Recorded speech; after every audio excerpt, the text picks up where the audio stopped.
Bom dia, feliz ano novo para todo mundo. É bom estarmos novamente aqui reunidos para continuarmos nesse estudo do Evangelho de Jesus, nessa doutrina maravilhosa que nós abraçamos. Nós vamos, então, nos preparando,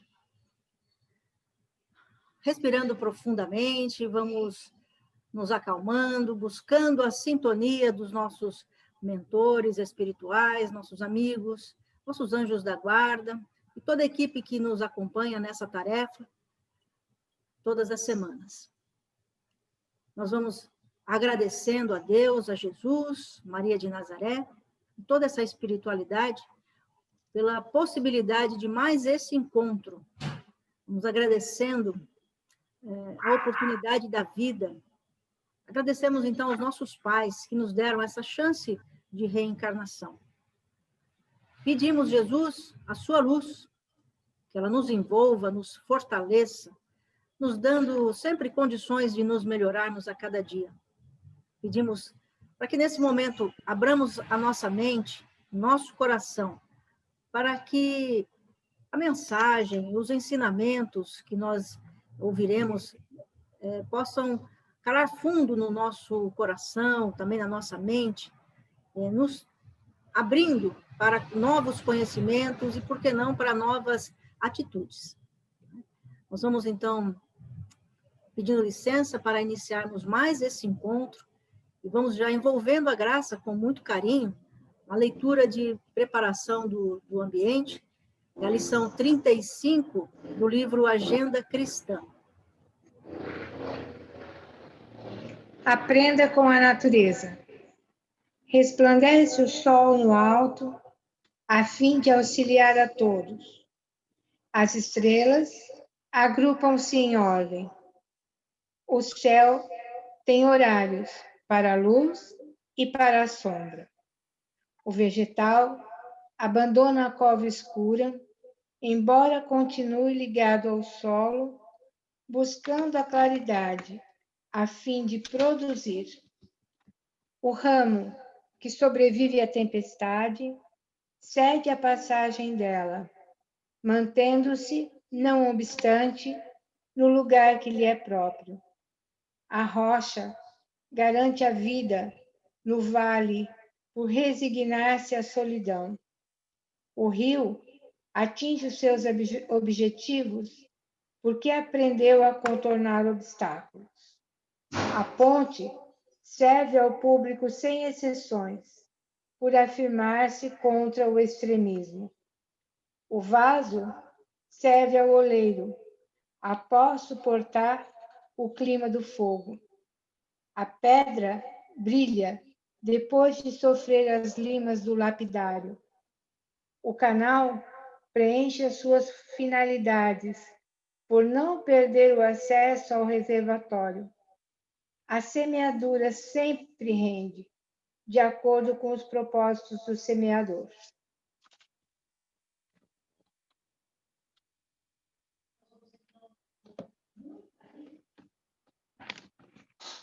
Nós vamos envolvendo, então, com muito carinho o Camilo, passando para ele, então, a palavra, para que passe para a gente todo o material que ele preparou.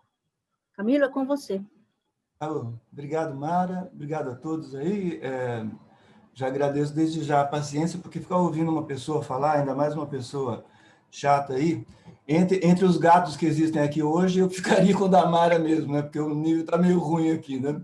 Mas a ideia foi a gente trazer um texto de reflexão, e que sirva somente de reflexão mesmo, né? São ideias que serão colocadas aí dentro de uma certa ordem aí, para que a gente possa pensar um pouco aí por esse grande momento que é o advento do Espiritismo. Para nós é um grande momento, né?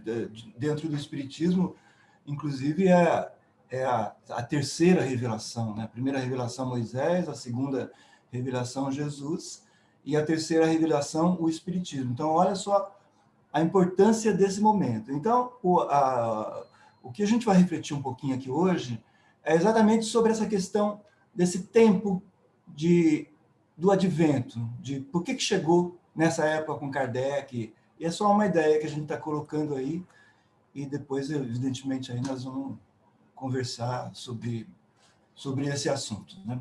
Então, eu vou ler um pouquinho, tá? Que eu preparei, de fato, como a Mara falou, um texto. Não é algo nem muito longo, espero que não seja maçante, mas eu vou ler um pouco aqui. Então, eu começo. Tem um livro na Bíblia que se chama Eclesiastes, e ele traz, assim, profundas reflexões sobre a vida. É um pensador, se chama Coelete lá, quer dizer uma pessoa que pensa, alguma coisa assim, e que prega as suas coisas. E entre tantas coisas que ele vai pregar e tudo mais, no capítulo 3, tem um texto que é conhecido da maioria de nós, pelo menos metadinha dele é conhecido aí. E ele fala sobre tempo e duração. E eu vou ler esse texto aqui, e depois, quem quiser também pode ler na Bíblia, que é sempre legal fazer essa leitura.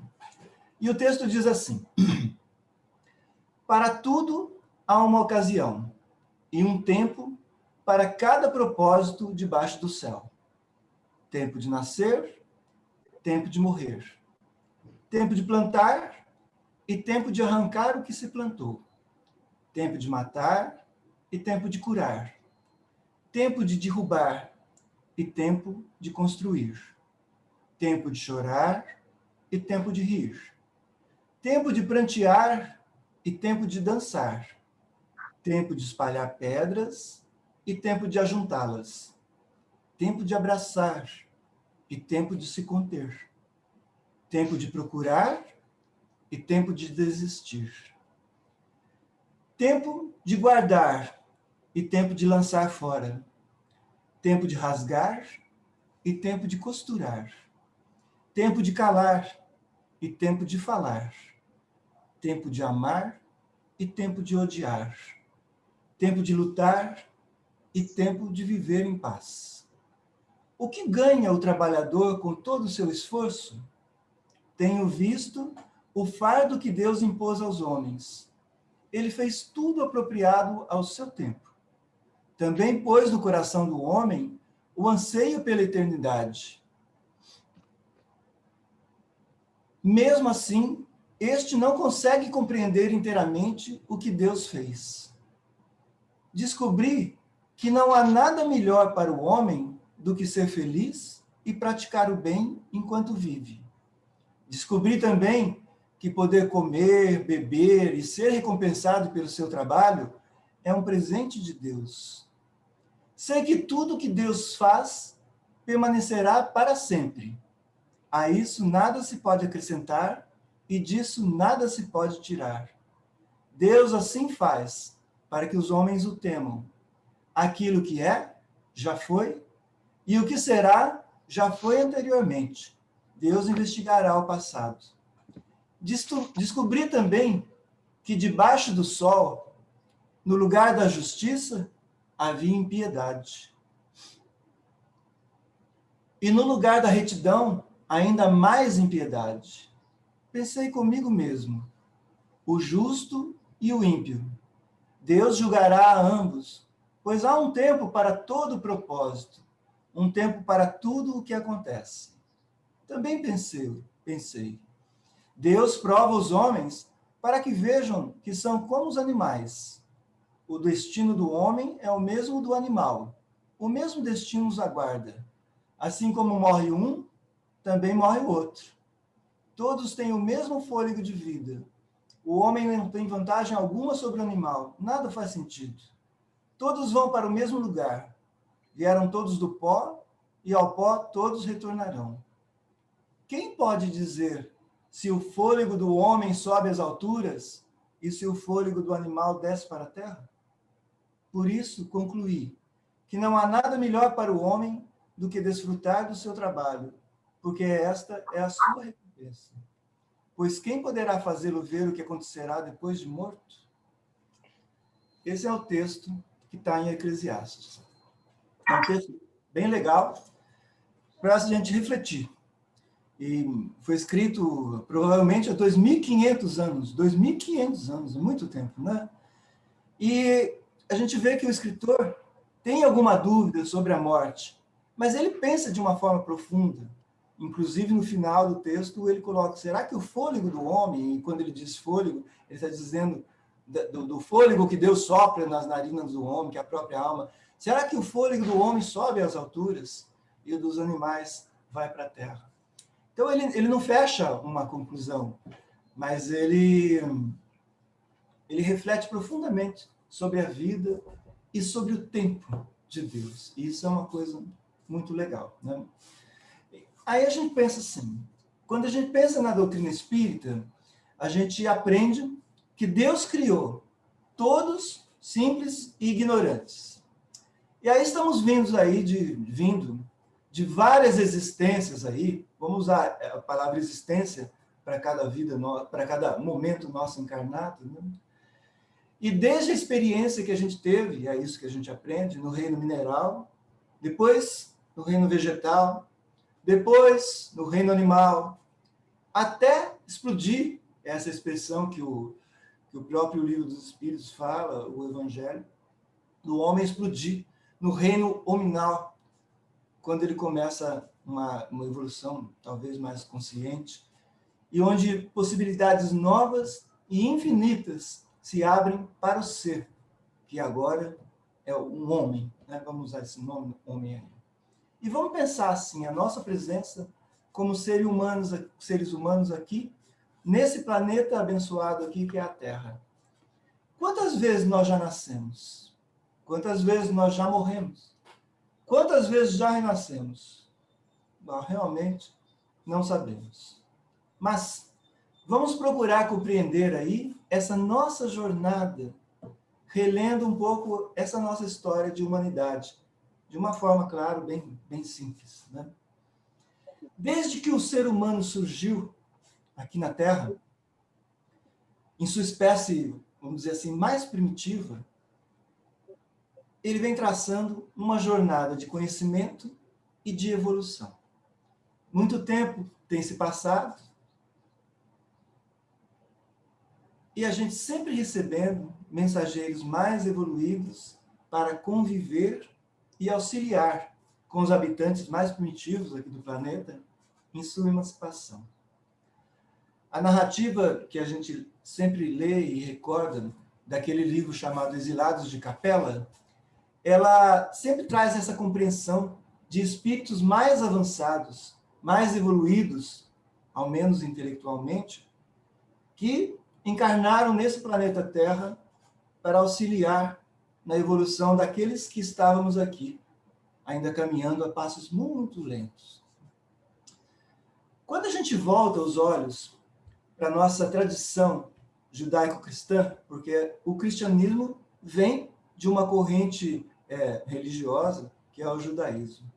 Então, a gente vai ver um momento importantíssimo dentro dessa história, que é o momento da descoberta de um Deus único. Agora, imagine, nós estamos vivendo ali, temos que nos esconder da chuva, então eu procuro as cavernas para me esconder, e acho que a caverna é um Deus, e acho que o trovão é outro Deus, e acho que os animais são outros deuses. E, de repente, surge um homem dentro dessa história que começa a ter uma concepção de um Deus único. É essa tradição que a gente respeita e reconhece. E esse homem se chama Abraão. E, num determinado momento, numa conversa com Deus, Deus faz essa proposta para ele: eu vou te dar uma terra e multiplicarei a sua descendência se você acreditar em mim, ao invés de ficar acreditando em todos esses deuses que estão aí. Nesse momento, na nossa jornada, a gente começa a estabelecer a compreensão de um Deus único. Isso vai ser importante. Aliás, isso é muito importante, né? Da gente compreender essa existência de um Deus único. É tão importante que nós vamos depois refletir um pouco com mais calma, que a gente não consegue entender. Porque a gente não consegue entender o nosso Deus como sendo o Deus de quem não acredita em Deus, como sendo o Deus dos evangélicos, dos católicos, dos budistas, dos hindus. É muito difícil essa compreensão, porque a gente quer, vamos dizer assim, empurrar, não, o nosso Deus é o que vale. Quando não é o nosso Deus que vale. Quem vale é Deus. Mas esse momento de descoberta de um Deus único, a gente passa a ter um passo muito importante nessa nossa história aqui no planeta Terra. E isso nós estamos falando, pelo menos o que dizem aí os historiadores aí, de mais ou menos 1.500 anos antes da vinda de Jesus Cristo. Então, 3.500, 4.000 anos para trás. Então, olha a nossa jornada aí. Agora nós estamos entendendo, ou pelo menos uma certa família, que é a família de Abraão, que depois vai se tornar um povo, começa a entender que existe um Deus único, e não aquele monte de Deus que cada um falava lá. Continuando essa caminhada, nós vamos ter um outro momento muito importante, que é um momento onde vários espíritos intelectualmente avançados estão encarnados aqui na Terra. E é um momento de conhecimento tão grande que possibilita uma criação de um pensamento abstrato no homem. Ele começa a pensar coisas que se a gente for imaginar, olha só, para a gente hoje pensar na existência de um átomo é muito tranquilo. Você pega um microscópio, você pega... Como é que um cara, há 2.500 anos atrás, ia imaginar a existência de uma partícula chamada átomo? É uma coisa difícil da gente compreender. Mas ali há uma explosão do raciocínio humano. E a gente vai ver, não que não existisse antes, né? Existia, sempre existiram pensadores e tudo mais. Mas nesse momento, e é o momento principal, na Grécia, surge essa grande questão do pensamento. E o homem começa a pensar. E a pensar nas alturas, ele pode pensar o que ele quiser. O pensamento dele é livre, não é preso.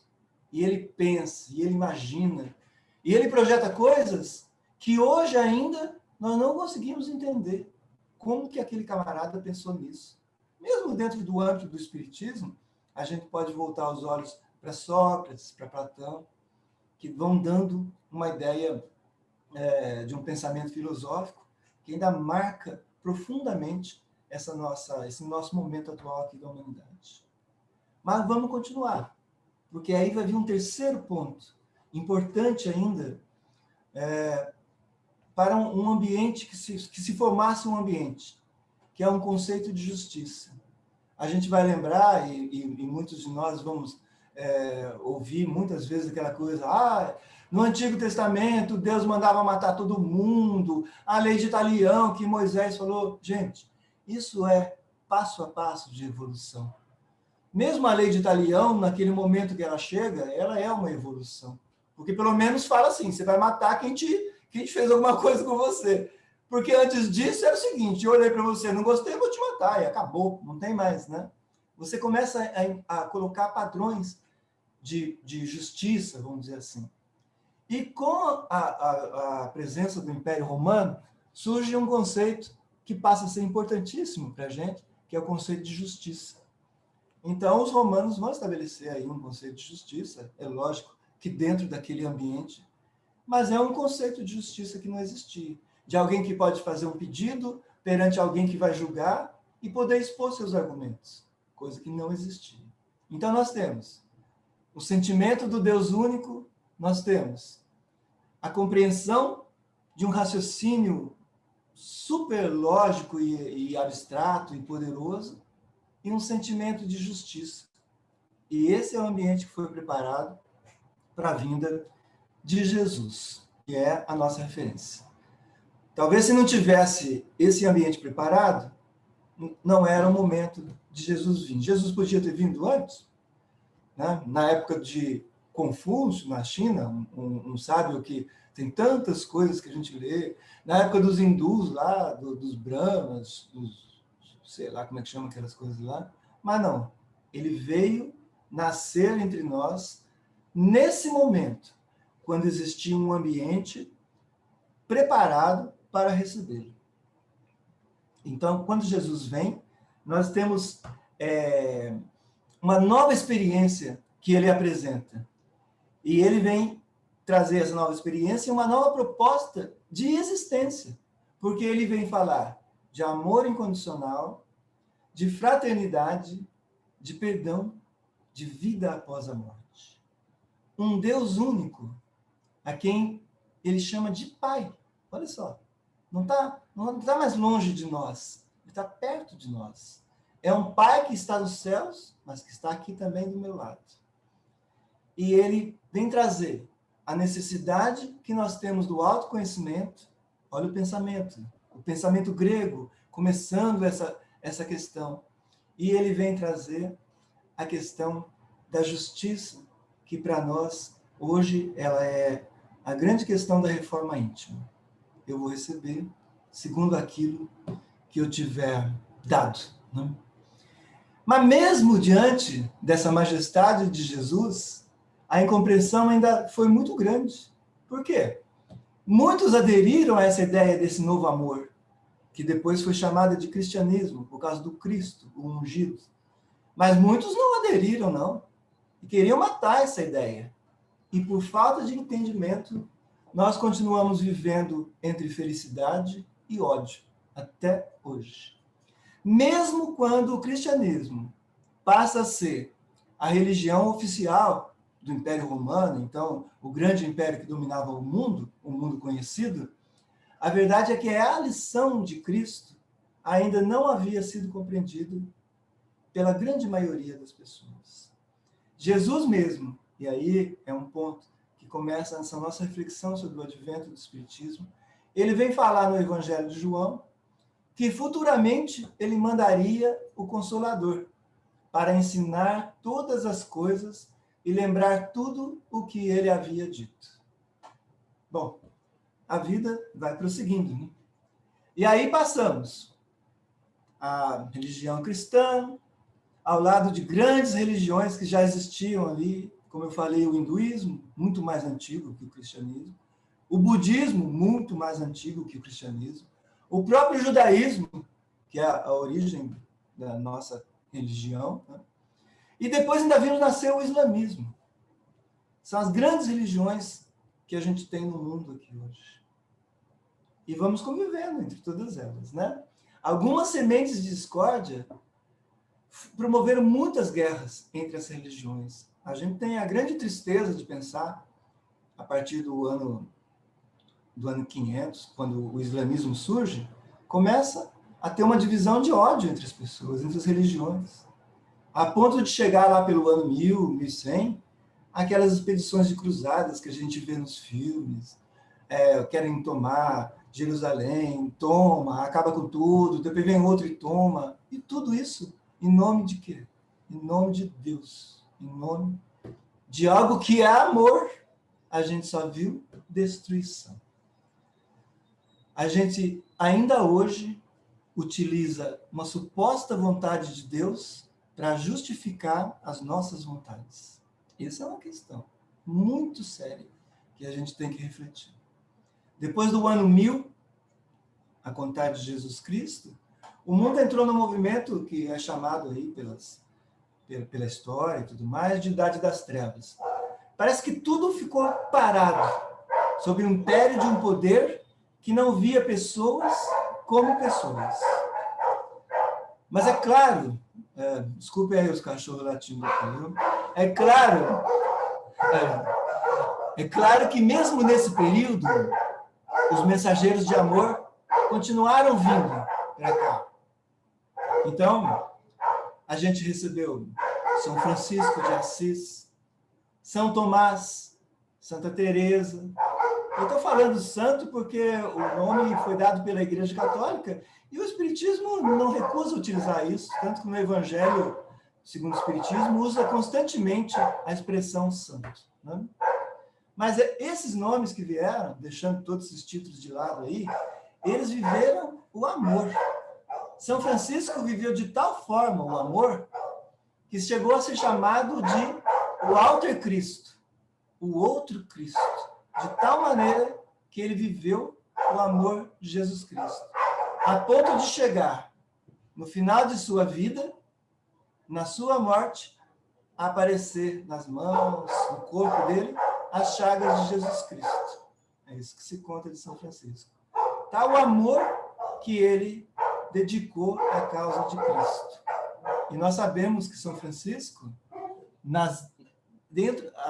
no momento das cruzadas, foi a expressão mais pura de amor entre os homens, que chegou a pedir para o Papa, e foi por ele autorizado, e a gente está falando de papas aí que eram donos do mundo, foi autorizado a ir até o Islã para conversar sobre a paz.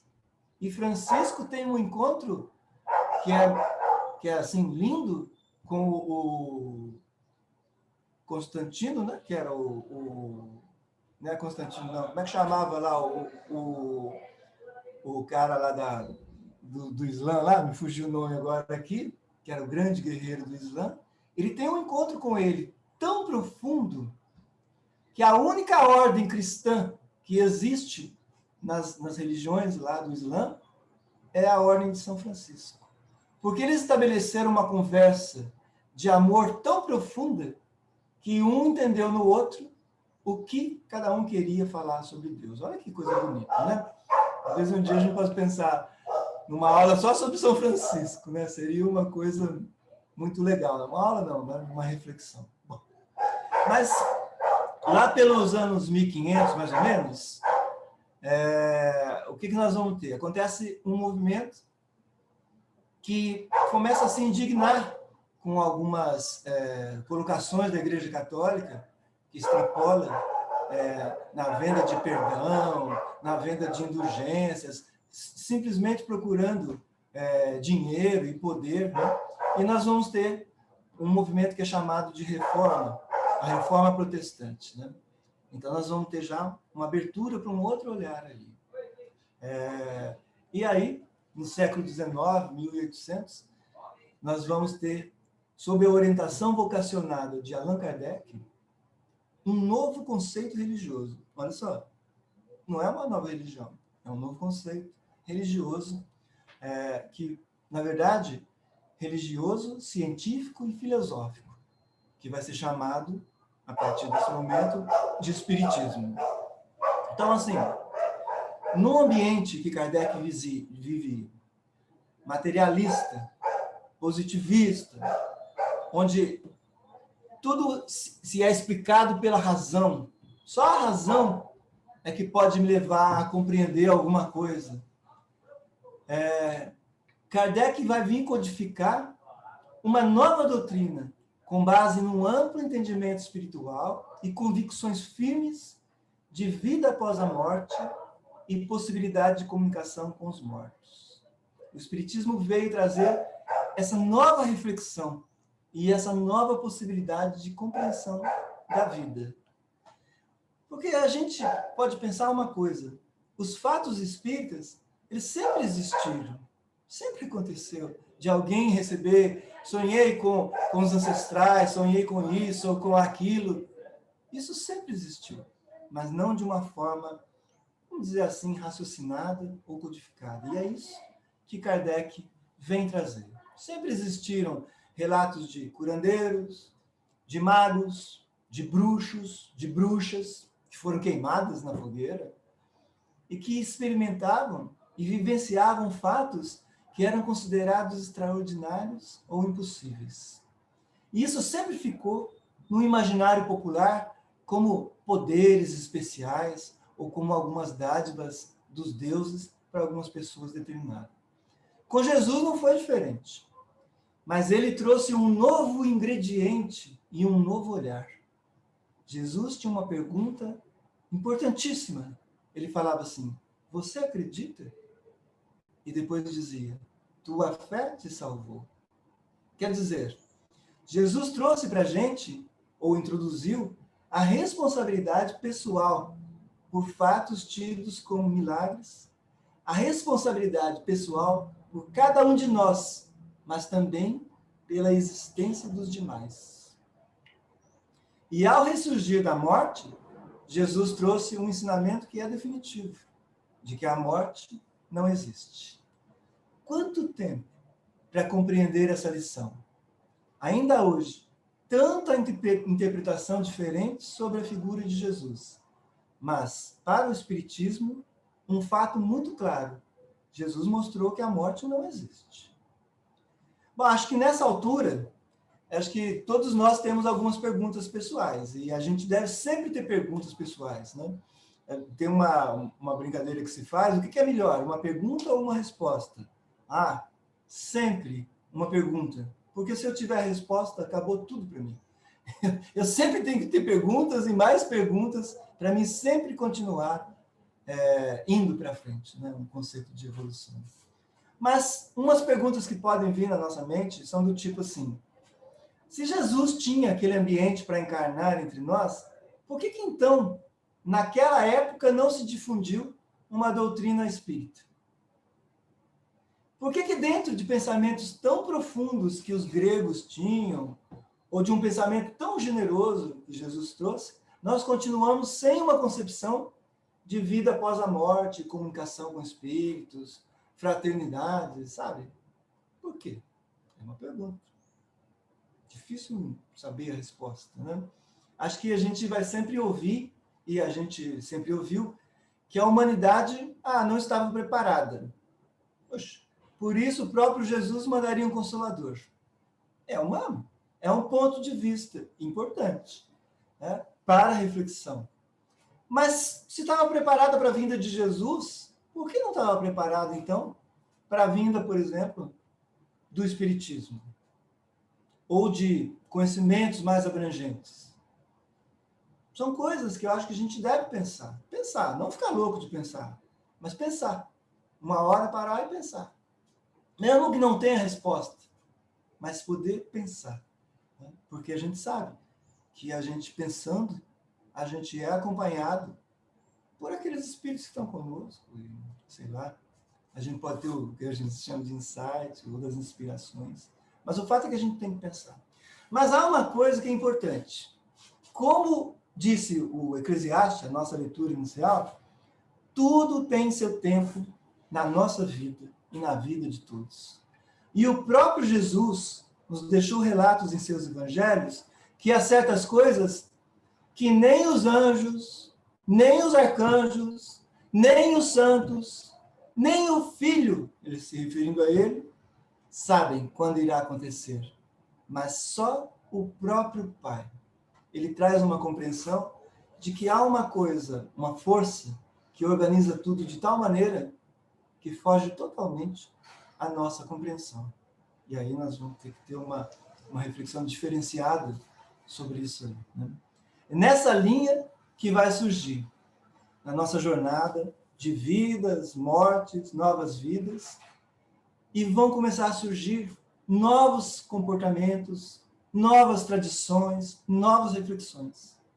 Hoje em dia, a gente pode ver com muita tranquilidade quanta coisa mudou em termos de comportamento, quanta coisa a gente fala assim, não, isso não deve mais ser feito, isso não deve ser assim. Quantos conceitos ainda estão mudando, embora com muita resistência. E por quê? Há uma uma reflexão, que é muito simples, e ela diz o seguinte: um cobertor, quando ele não aquece mais, ele não serve mais para ser um cobertor. Então eu tenho que mudar. Isso não quer dizer que aquele cobertor não teve uma utilidade num certo dia. Mas hoje ele não serve mais, porque ele não aquece. E eu tenho que achar alguma coisa que me aqueça. Então, novos comportamentos são necessários. Há mesmo questões aí, palavras atribuídas a Chico Xavier, inclusive, que diz o seguinte: como é que eu posso ter uma coisa nova se eu não mudo o meu comportamento? Se eu sempre dou a mesma resposta para a pergunta que aparece na minha frente, nunca vai mudar. Eu vou estar sempre dentro daquele ciclo ali. Nós vamos viver tristezas, alegrias, muitas tristezas, dores muito grandes. Mas num certo momento, porém, parece que há um despertar. Esse raciocínio analítico que a gente tem, essa coisa de raciocinar, frequenta a mente de muitas pessoas e passa a trazer conclusões de um aspecto lógico que é impressionante. e faz avançar cada vez mais a capacidade do homem de raciocinar e pensar sem limites. Mas, já despertados pelo comportamento, por exemplo, de São Francisco, pela reforma protestante, mas também por esses pensamentos positivistas e materialistas, pelo raciocínio afiado como a única razão da criação, nós fomos confrontados por fatos que contestam absolutamente esse raciocínio, ao lado de uma percepção religiosa ainda conturbada. E os fatos começaram a se contrapor a raciocínios. E fatos que sempre existiram começaram a ser notados de maneira diferente. Então, em 1848, numa cidadezinha dos Estados Unidos, chamada Hydesville, na casa de uma família protestante, começaram a ouvir barulhos de pancadas e tudo mais, e os moradores daquela casa perceberam sons de passos pela casa e concluíram que ela estava mal assombrada. E as duas filhas do casal, chamadas Kate e Margaret Fox, estabeleceram contato com o espírito que estavam lá, através de padrões de pancadas, e descobriram que era um mascate que havia passado por ali e tinha sido assassinado pelos antigos moradores da casa, enterrado numa das paredes. Esse caso, 1848, ganhou tanta notoriedade que as irmãs Fox se tornaram famosas. E, como não podia deixar de ser, isso repercutiu na Europa e despertou consciências para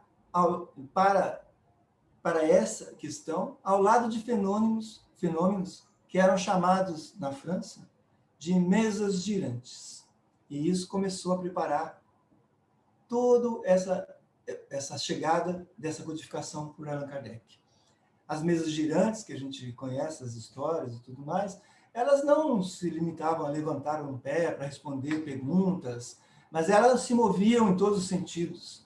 Entre os anos de 1853 a 1855, esses fenômenos das mesas girantes eram um verdadeiro passatempo e era diversão para o pessoal.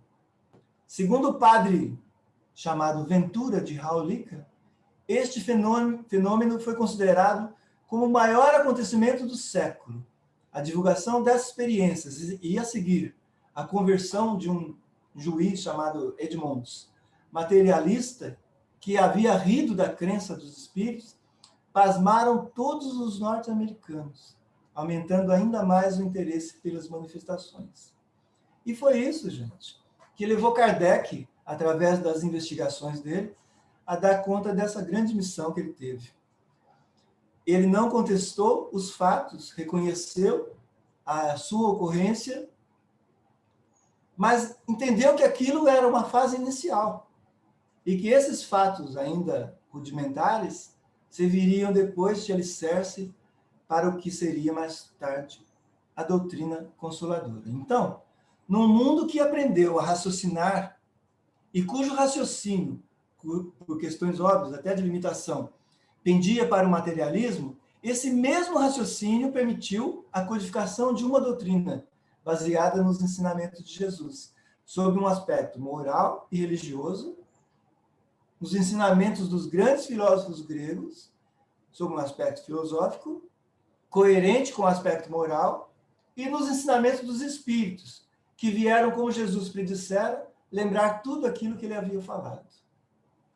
E aí, voltando para a nossa leitura inicial sobre o tempo de Deus, a codificação do Espiritismo veio no momento certo, no momento apropriado, definido pela força que controla toda a criação.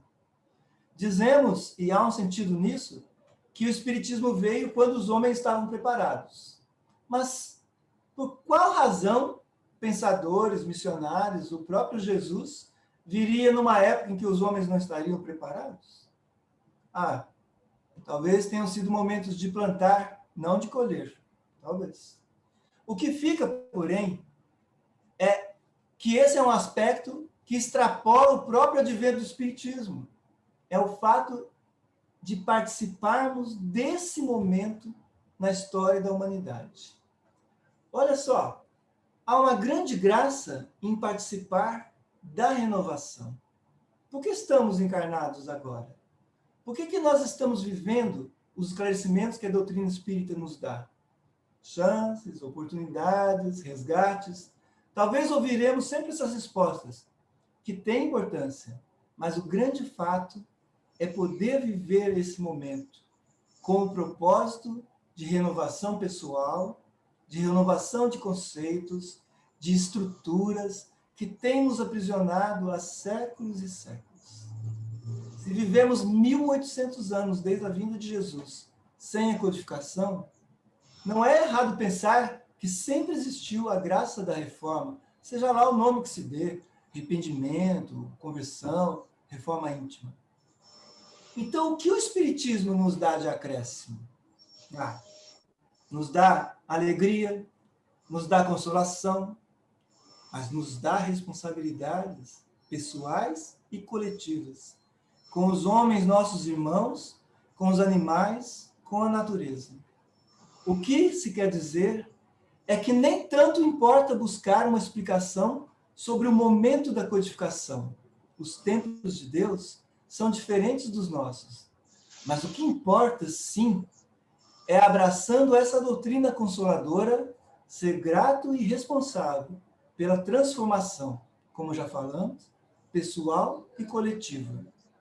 E isso ao lado de tantos ensinamentos de outros ideais religiosos de comunhão universal, que não se excluem do princípio maior de fraternidade sob o mesmo Criador.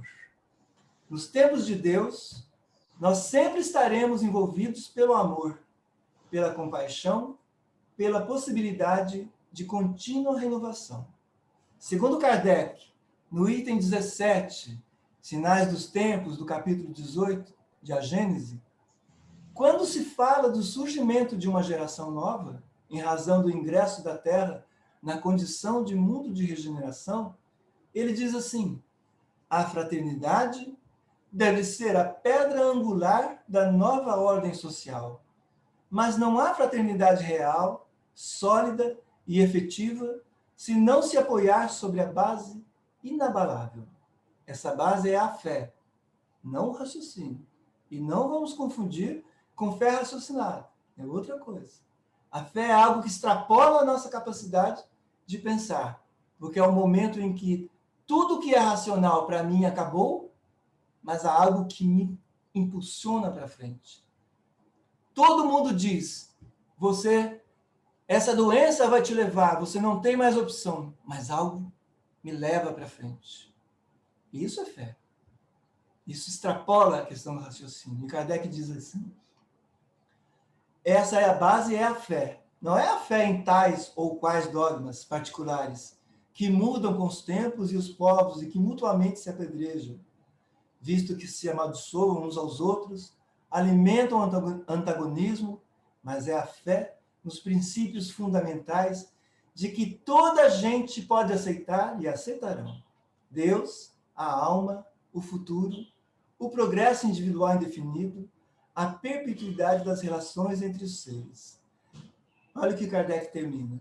Quando todos os homens estiverem convencidos de que Deus é o mesmo para todos, de que esse Deus soberanamente justo e bom nada pode querer de injusto, que o mal vem dos homens e não dele, todos se considerarão filhos do mesmo Pai e se estenderão as mãos uns aos outros. Então, gente, eu queria pedir para todos aí para refletir, não propriamente sobre o advento do Espiritismo na história da humanidade, mas sobre o advento das lições do Espiritismo em cada um de nós. É esse que é importante. Graças a Deus, obrigado pela atenção. Viu? Obrigado, Nora. Desculpe o tempo aí, pessoal. Ramiro, nós que agradecemos esses minutos que você proporcionou para a gente. Você conseguiu aí, em 30, 35 minutos, fazer a gente pôde viajar na história e aí você fechar com o Consolador, com essa mensagem de Jesus. Eu lembro de uma frase que você falou há poucos dias, que ficou na minha cabeça, eu quero que fique também na cabeça dos outros. Que a questão é a seguinte: a religião, ela tem o objetivo principal, que é religar a criatura ao Criador, né? De nos religar a Deus. E uma vez que essa religação acontece, né? Você não precisa de mais nada, talvez você nem siga essa ou aquela religião. Por quê? Porque você se religou. Então, talvez seja essa questão da vinda desse Consolador. O momento que a gente consegue esse contato maior, né, cai por terra teorias, cai por terra uma série de outras coisas que podem nos prender, aprisionar o nosso pensamento. Né? É uma coisa, como você estava falando da fé, é transcendente, é uma coisa muito interessante. Muitíssimo obrigada. Tinha um monte de coisa aqui que eu anotei, que eu queria comentar, mas a gente já está bem adiantado no horário. Eu sei que todo mundo aí tem compromisso, mas eu gostaria de abrir para pequenas observações. A Patrícia está dizendo aqui, foi ótimo, muito obrigada por compartilhar suas reflexões e por trazer tantas outras, com certeza. Eu notei muitas coisas que eu queria falar, mas acho que não vai dar tempo, não, né? Não vai dar tempo. A gente pode continuar, se vocês quiserem, numa outra oportunidade. O Camilo, graças a Deus, está com a gente. Porque tem muitos pontos que o Camilo falou que cada um tem sua explicação, né? Cada um tem o seu meio, o seu jeito de ver, né? E quem o sopro ao homem, que ele falou, o sopro ao homem é a vida ao homem. Deus soprou ao homem, deu a vida ao homem. O animal que desce significa o homem que não é bom desce, né? Então, por aí tem várias explicações, o livre-arbítrio. Eu notei algumas coisas que o Camilo falou, Moisés e suas dificuldades. Moisés tinha muitas dificuldades, né, com o próprio povo que ele foi tirar da escravidão. O povo foi muito difícil, né, para ele, né? Complicou muito a vida de Moisés também, não foi fácil. Então, tem outras reflexões aqui que eu fui anotando, que o Camilo falou, mas eu não vou falar aqui porque não vai dar tempo de falar tudo, porque até vai dar mais ou menos uns 20 minutos também de fala, se eu for falar, entendeu? Tem muitas coisas aqui, tá? Mas a explicação do Camilo foi ótima. Gostei, parabéns, o Camilo está de parabéns. Deus abençoe ele, entendeu? Obrigado. Mais alguém gostaria de se manifestar?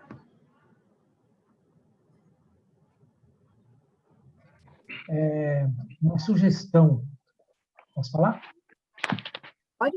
Então, eu estou lendo o livro A Caminho da Luz, e muita coisa que o Camilo colocou aí, inclusive as dúvidas do Edivaldo, né? Elas estão colocadas ali de uma forma bastante sucinta, né? Que ali é um livro que nos chama a atenção para o estudo, né? Para o aprofundamento do que é a nossa história, a história do homem, né? Nessa caminhada no caminho da luz.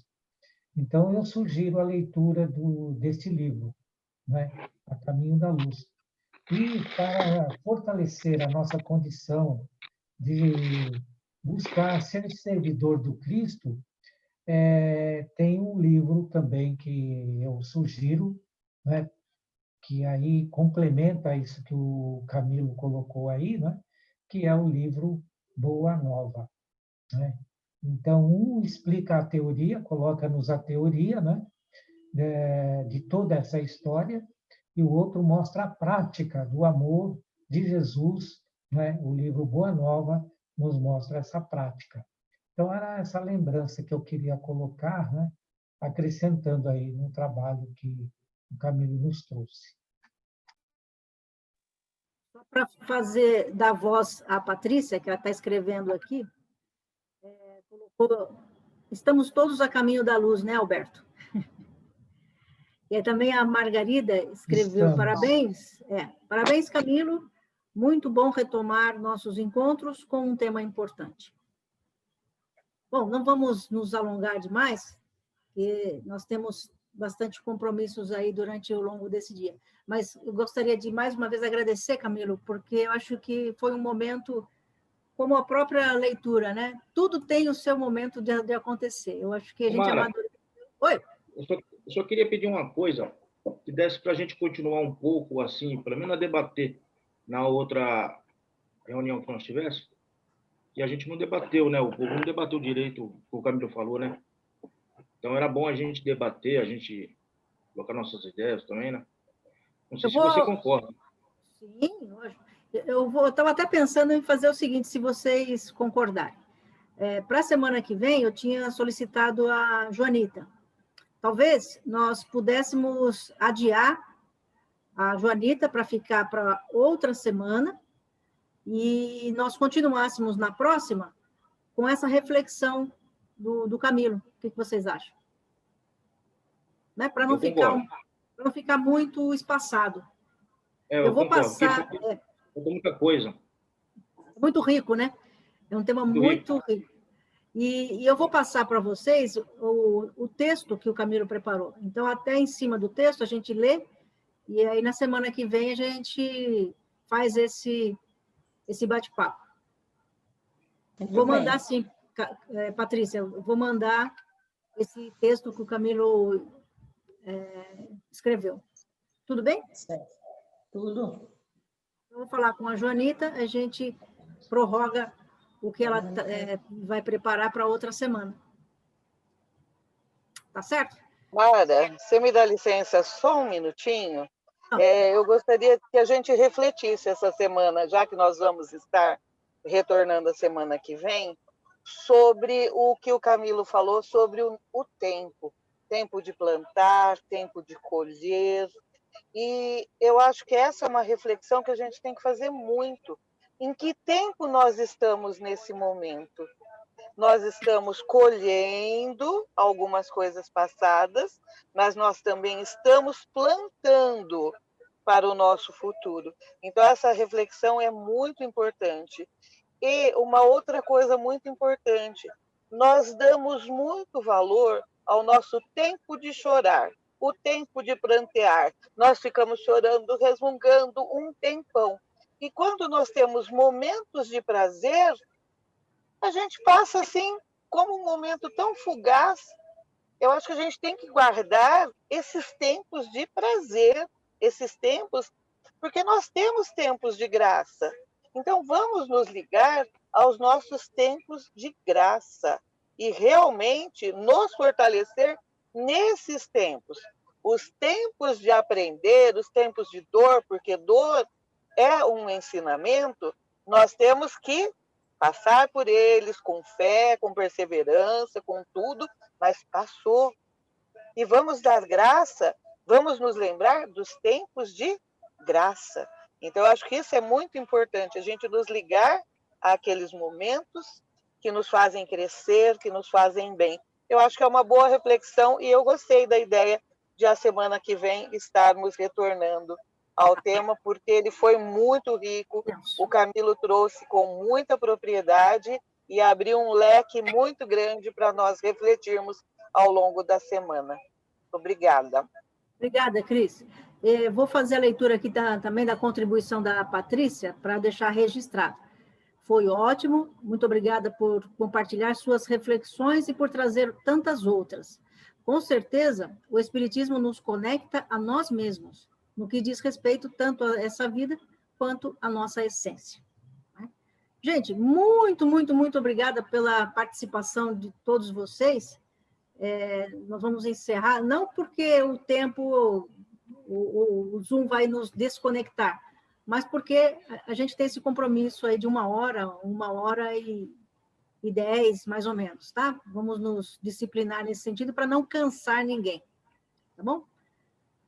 Então, fica esse compromisso. Na semana que vem, nós vamos continuar com reflexões. Se vocês tiverem perguntas ao longo da semana, tá? Vocês anotem e a gente fala no domingo e a Joanita fica para o outro domingo. Então, nós vamos nos acalmando mais uma vez, nos conectando com essa espiritualidade que nos acompanhou e nos acompanha todos os momentos da nossa vida. Vamos agradecendo por mais essa oportunidade, agradecendo a presença de todos, de estarem aqui conectados, agradecendo ao Camilo, mais uma vez, por se dispor a nos trazer esse tema de reflexão tão rico e tão bonito. Né? nós vamos agradecendo a espiritualidade que nos acompanhou e nos acompanha sempre nesses momentos. Pedimos Jesus que continue nos iluminando, nos dando momentos de reflexão, mas principalmente agradecemos o amor que nos envolve e que nos faz melhorar a cada dia. Assim, então, nós vamos envolvendo com muito carinho a Ana Cristina, que vai fazer a prece de encerramento em nome de todos nós. Então, mais uma vez, agradecendo pela maravilhosa live, agradecendo a todos que estão conosco nesse momento, que acompanharam esse estudo de hoje, esse estudo de luz, que possam todos nós, que possamos nos manter conectados durante toda a semana por esses laços amorosos, laços que unem e nos faz nos sentirmos mais confiantes, mais fortes. Que Jesus possa nos abençoar, da alegria de viver, saúde, fé, esperança, e que possamos vibrar amorosamente por todos aqueles nossos irmãos que se encontram hospitalizados, pelos profissionais de saúde, por todos aqueles que fizeram retorno à pátria espiritual, e que o nosso Mestre Jesus possa confortar os seus familiares, e que todos nós possamos dar tempo ao tempo, e sempre, sempre com otimismo, sempre com alegria, sempre com fé. Que tudo tem o seu momento e os momentos difíceis passarão. Que assim seja, graças a Deus. Graças a Jesus. Graças a Deus. Um bom domingo para todos nós, uma boa semana e até domingo. Um abraço. Um abraço. Bom dia. Obrigada. Obrigado, Camilo. Obrigada a todos. Bom domingo. Tchau, bom domingo a todos.